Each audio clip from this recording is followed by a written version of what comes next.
The average person opens up Instagram 150 times a day, but that's by design. Like you said, companies, from product design, they're putting fortunes in to understand why we do what we do.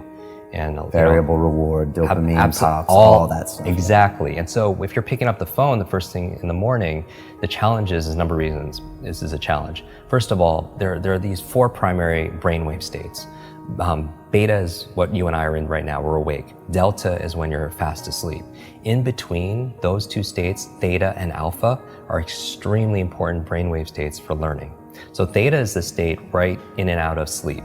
Theta is the state that we call creativity. When you are your most creative, usually it's coming because you're in this theta state. And you know this, when you're in and out of sleep, or you're close to you're so deep, your mind goes and you come up with ideas. You know what put you in that theta state? Are showers. Oh, really? You ever notice when you're in the shower, you come up with some of your best ideas? Yeah, and your brain kind of drifts. It does, because you're in that brainwave state. So a big part of my work is taking the invisible and making it visible. When I do these demonstrations, I always tell people that I do it because I want you to see that there's a method behind the magic. That when somebody does something that's extraordinary in athletics, in education, in technology, with the human body, there's always a trail, because genius leaves clues. Above theta, though, is the state called alpha, right below beta, where you're most aware and awake. Alpha is a state of learning. Accelerated learning. It's a state of relaxed awareness. This is the state we go into when we meditate, because your critical mind is set aside and you just absorb information unconsciously. You know what puts you into an alpha state? Television. You ever notice that if somebody's watching the game or somebody's watching their favorite TV show and you're trying to have a conversation with them and they literally are in trance, they don't hear you because of television programming, which might be an interesting word, programming and putting people into a trance, but that's the alpha state. That's where information is just going inside your mind. So we train people how to learn languages faster, learn facts better by putting them into an alpha state, a relaxed state of awareness. And we can do that by design. And people don't realize this. And this is the whole thing. I really think this should have been taught back in school, because school was a great place to learn what to learn.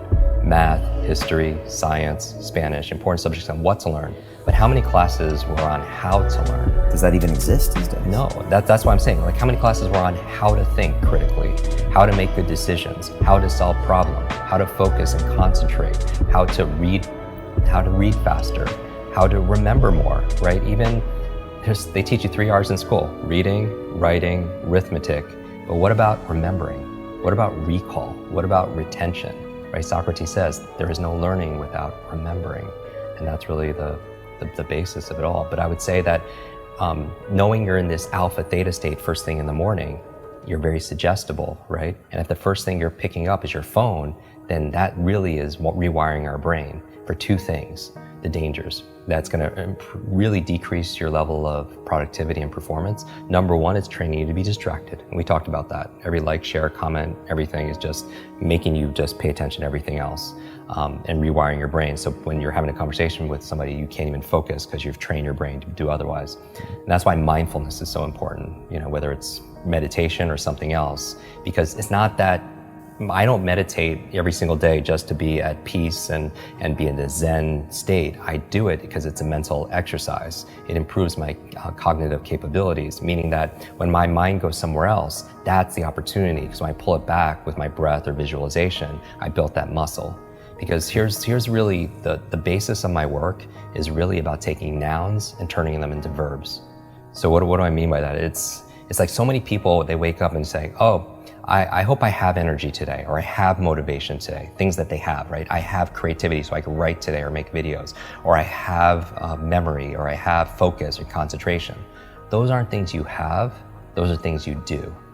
And so you don't have love, you do loving things. You don't have energy, you do things that give you energy. Just like that applies, same thing with learning. You don't have focus, there's a process for doing focus. You don't have a memory, there's steps to improve your memory or to remember things better. Creativity is not something you have, there's actually a process for creativity. So you should never suffer from writer's block or anything else like that, because that's where if you're if you don't understand how you work, when I was talking about self-awareness and understanding ourselves, I think if somebody wants to improve their esteem, the self-esteem overnight, just study your brain. Like you'll get a boost of confidence and pride like instantly, because it is the most incredible, I don't even know what to call it, a device, a supercomputer, what, in the whole universe. It's not just about going out to Mars and all these other places. I want to go in here, because this controls what? Everything, our careers, our income, our health, our relationships, whether or not you get, complete. We were talking about this before our conversation here. When you're training for Ironman and triathlons and everything else, is how much of it is mental. Like we know, like everyone knows what to do, but do they do what they know? Because common sense is not common practice. And it's a myth that knowledge is power. Knowledge it has the potential to be power, but it only becomes power when we use it, when we apply it. Like people think they should get points for buying books and sitting on the shelf, and it just sits there and it becomes like shelf help, not self-help, right? Self-help, yeah. Or somebody will go and learn something, or listen to a podcast like this, or a show, or they'll go to a conference, they'll pay all this money, but they don't do anything with what they learn. And part of it also is because they forget it. Everyone knows there's a learning curve, but there's also a forgetting curve. Did you know, like the forgetting curve says that if you learn something once, within 48 hours, 80% of it is gone.